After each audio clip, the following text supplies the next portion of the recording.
അയ്യോ, ഇത് നമ്മുടെ പാറക്കുട്ടി ഇല്ലേ? പാറക്കുട്ടി എന്തിനാ കരയുന്നത്? നമുക്ക് നോക്കാം, വീഡിയോയിലേക്ക് പോകാവേ. പാറു എന്തിനാ കര? I didn't quite catch that. I didn't quite catch what you mean about male loneliness epidemic.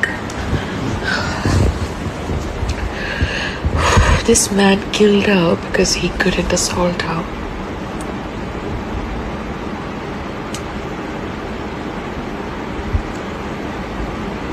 And this is not his first time. It won't be his last time. There you go. What a safe country for our girls. Why do we need feminism though? Why? Feminagies. God. Oh God, tell me more. Paru കൊച്ച് കരയാണ് guys. Paru feminist എന്നൊക്കെ പറയുന്നുണ്ട്, കരയുന്നുണ്ട്. ഇനി ഫെമിനിച്ചീനെ കാണാൻ ആൾക്കാർ comment ഇട്ടതിൽ മനനൊന്ത് കരയുന്നതാണോ? പിന്നെ ഏതോ ഒരു പെണ്ണിനെ ആരോ കൊന്ന കാര്യമൊക്കെ പറയുന്നുണ്ട് കേട്ടോ. ഇത് കറക്റ്റ് അങ്ങോട്ട് മനസ്സിലാവും. 10ാം ക്ലാസ്സും കുസ്തിയായതിൻ്റെ കുഴപ്പമെന്ന് തോന്നും. അങ്ങോട്ട് കറക്റ്റായിട്ട് മനസ്സിലാവുന്നില്ല. എന്തൊക്കെയായിരിക്കും കൊച്ചു ഉദ്ദേശിക്കുന്നത് അറിയാമേ. നമുക്ക് എന്തെങ്കിലും കമൻറ്റ് സെക്ഷനിലുണ്ടോ? കമൻറ്റ് നോക്കാം. കമൻറ്റിൽ വിദഗ്ധന്മാർ കമൻറ്റുകളിലായിട്ട് എന്തൊക്കെയായിരിക്കും അറിയിച്ചിരിക്കുക. ഇതിൻ്റെ കാര്യകാരണ സഹിതം കമൻറ്റ് സെക്ഷനിൽ കാണുമല്ലോ, അത് നമുക്ക് നോക്കാം. ബാ. I want to cry with her.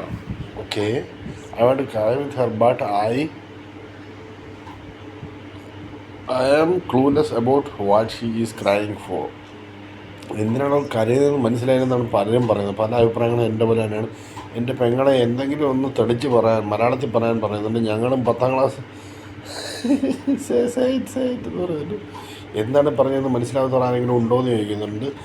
ഇത് തന്നെയാണ്, ആർക്കും മനസ്സിലായിട്ടില്ല സംഭവം. മുക്കും മൂലയുള്ള കാര്യങ്ങളാണ് ഈ ചേച്ചി വന്ന് പറയുന്നത്. എന്താണെന്ന് ആരെങ്കിലും ഒരാളെങ്കിലും ഇട്ടിട്ടുണ്ടായിരിക്കും. നോക്കാം, നമുക്ക് കമൻറ്റ് മുഴുവൻ നോക്കാം. മൂക്കിന്ന് ആ സാധനം ഒരു കള ചേച്ചി എന്ന് പറയുന്നുണ്ട്. Guys, what happen to you, stay blessed എന്ന് പറയുന്നുണ്ട്. ക്യാ ഹുവാ മേരാ വാദാ, it's look like you are deep. So ആ കരഞ്ഞത് മലയാളത്തിലായതുകൊണ്ട് മനസ്സിലായെന്ന് പറയുന്നുണ്ട് ഗൈസ്. ബാക്കി ഒന്നും മനസ്സിലായില്ല എന്നാണ് മറ്റൊരു വിദഗ്ധൻ പറയുന്നത്. ആരെങ്കിലും ഒന്ന് പറഞ്ഞു തരുമോയെന്ന് ചോദിക്കുന്നുണ്ട്. നമുക്കും അറിയത്തില്ല, നമ്മൾ നോക്കുവാണ് കേട്ടോ. നോക്കട്ടെ. ഓക്കെ ഐ വിൽ മാരി. എന്താ കർത്താവ്. അപ്പോൾ ഫെബ്രുവരിയിൽ ഹൈദരാബാദിൽ നടന്ന അതിക്രൂരമായ ഒരു കൊലപാതകത്തെ പറ്റിയാണ്. കൊല്ലപ്പെട്ടത് സുനിത, 29 വയസ്സ്. ഓക്കെ, സുനിത 21 വയസ്സുള്ള യുവതിയാണ്. സോഷ്യൽ മീഡിയയിൽ സുനിത സ്മിത എന്ന പേരിലും ഇവർ അറിയപ്പെടുന്നു. ഈ സംഭവത്തെക്കുറിച്ച് വിശദാംശങ്ങൾ താഴെ നൽകുന്നു. എങ്ങനെയായിരുന്നു മരണം? സുനിത സ്വന്തം വീട്ടിൽ വെച്ചാണ് കൊല്ലപ്പെട്ടത്. വളരെ ക്രൂരമായ രീതിയിലായിരുന്നു ഈ കൊലപാതകം. ആയുധങ്ങൾ, കൊലയാളികൾ 2 പേർ, കത്തികൾ, പെട്രോൾ, ഒരു ചെയിൻസോ എന്നിവ അടങ്ങിയ ബാഗുമായാണ് സുനിതയുടെ അപ്പാർട്ട്മെൻറ്റിലെത്തിയത്. ഓക്കെ, ആക്രമണം സുനിതയുടെ മുറിയിൽ കയറി വാതിൽ അകത്തുനിന്ന് പൂട്ടിയ ശേഷം അവരെ പലതവണ കുത്തി പരിക്കേൽപ്പിച്ചു. തലയിലും ശരീരത്തിൻ്റെ വിവിധ ഭാഗങ്ങളിലും ആഴമുള്ള മുറിവുകളെ ഏറ്റ സുനിത സംഭവസ്ഥലത്ത് വെച്ച് തന്നെ മരിച്ചു. മറ്റു വിവരങ്ങൾ, കൊല്ലപ്പെടുമ്പോൾ സുനിത 3 മാസം ഗർഭിണിയായിരുന്നു.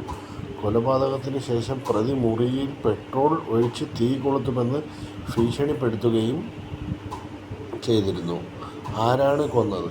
സുനിതയുടെ മുൻ ഭർത്താവായ ദേവരകൊണ്ട മഹേഷ് ആണ് ഇവരെ കൊലപ്പെടുത്തിയത്.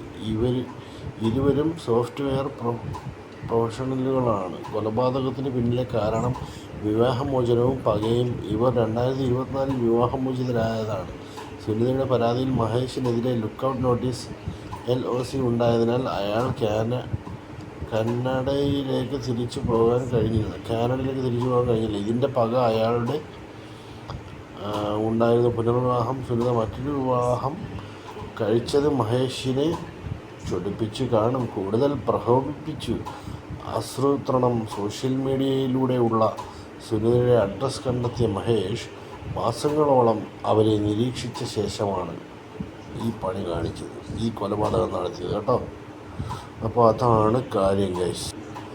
അപ്പോൾ അടുത്ത കമൻറ്റ്, എന്തിനാണ് എല്ലാവരും ഈ രീതിയിൽ വളയിടുന്നത്? ആർക്കിട്ടാലും ഒരു ഭംഗി തോന്നില്ല, എന്തിനാണ് തോന്നുന്നു? പക്ഷേ മൂക്കിലെ വളയത്തിൻ്റെ കാര്യമായിരിക്കും. ഒരു മരണ വാർത്തയാണ് കൊച്ചു കരഞ്ഞുകൊണ്ട് പറയുന്നത്. അപ്പോൾ അതിൻ്റെ ഇടയ്ക്ക് നീയൊക്കെ വന്ന് ഇങ്ങനെയൊക്കെ കമൻ്റ് ആവണം ഇടുന്നത്. സത്യത്തിൽ എന്താണ് നിൻ്റെ പ്രശ്നമെന്ന് വേറൊരാൾ കമൻറ്റ്.